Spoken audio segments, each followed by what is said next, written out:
Alright, hello everyone, welcome to another episode of Cleaning and Restoring. In this one we'll be doing the Nintendo 64 VRU, Voice Recognition Unit.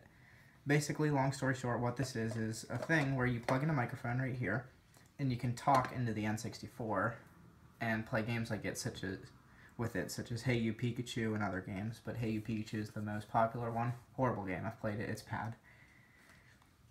So that's a little backstory on what this actually is. This should be a pretty short, easy cleaning. I'm not sure how this will go. Usually when I say that, it doesn't go well, but I've taken this apart before, I believe, never actually cleaned it though. So you turn it over and there's 4 screws, one on each corner, and you're going to need a special screw called a tri-wing screw. It's basically like a Phillips head, but instead of making a plus, it makes more of like a letter Y.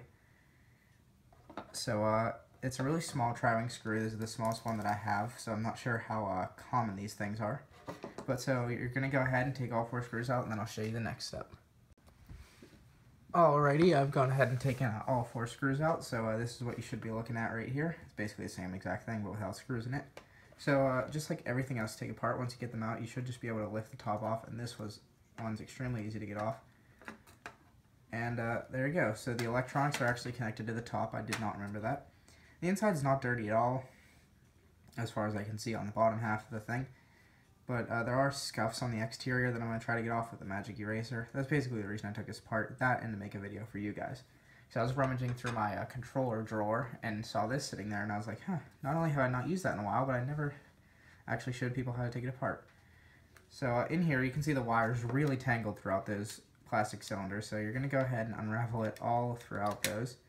And you should be able to turn it over and just get the electronic board out. It's a pretty simple board, really. I mean, there's not much to it. I know for a fact that this one works. If yours doesn't work, I mean, there's really only one place it can go wrong, and that's right here. Or unless the board's like snapped in half or something. But so we're going to go ahead and set that aside, not much there. And like I just said, the inside of this is actually really clean.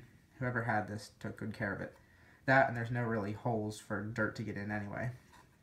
But the top is yellowed, which I can't fix, but there's scuffs all over it, which I'm not sure you'll be able to see. But there's like one on the top, one right there. There's scuffs all over it, so I'm going to go ahead and get rid of those. So basically, the only things you're able to clean are these 2 plastic halves, if you're actually following along at home. Put it together. So yeah, that's basically it for deconstruction, so I'll go ahead and clean it and just show you guys putting it back together. Sorry, this was such a short video. Okay, time to put this bad boy back together. I did get all the scuffs off it. That's just dirt. Couldn't fix this, because obviously it's on the label. Wasn't a scuff or anything. So this should be relatively easy. In theory, I always say that, and it usually turns out pretty bad. So actually, if you're actually putting one of these back together and not just watching this for fun, what you need to do is actually start with the top piece, or at least that should be easier. And it goes in this way, so you have the part with all the black squares facing you. You turn it upside down like this, and it should drop into place relatively snugly. There is this one plastic pillar right here that feeds through there to keep it kind of lined up. Then you're going to go ahead and feed your wire back all the way through all these little plastic cylinders that were sticking up. It should look like that.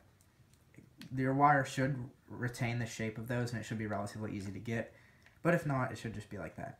So then all you have to do really is just take your other half, drop it back on, and go ahead and put all 4 screws back in. Okay, all 4 screws are back in, and it looks pretty good. I mean, granted, all I did was get scuffs off it. I did wash it though, because the Mr. Clean magic eraser that I used to get the scuffs off leaves dust all over the place. So I did wash all the plastic off. But I mean, yeah, it has a nice shine to it in the light. This side obviously does have some yellowing to it, but I mean, what are you going to expect with a piece of plastic that has bromine in it? By the way, bromine is something they put in plastic, and that's what makes it yellow. It's fire retardant, so it was a good idea, but a bad idea at the same time. Because yes, it's fire retardant, but I mean, it turns yellow, and basically it's getting thinner and thinner very slowly. It happens when it's introduced to direct light from light bulbs or sunlight or anything. So in theory, I shouldn't be ranting here, letting it bake away in the light. So if you liked the video, thank you for watching, everyone. I really do appreciate it. In the next episode, I'll be doing a joystick controller for the NES. Didn't plan on making this because it's a very complicated thing, and I'm sure the video won't turn out very good because it's kind of hard to put back together and explain what I'm doing. But I figured I'd show you guys anyway, so thank you for watching, and I'll see you guys next time.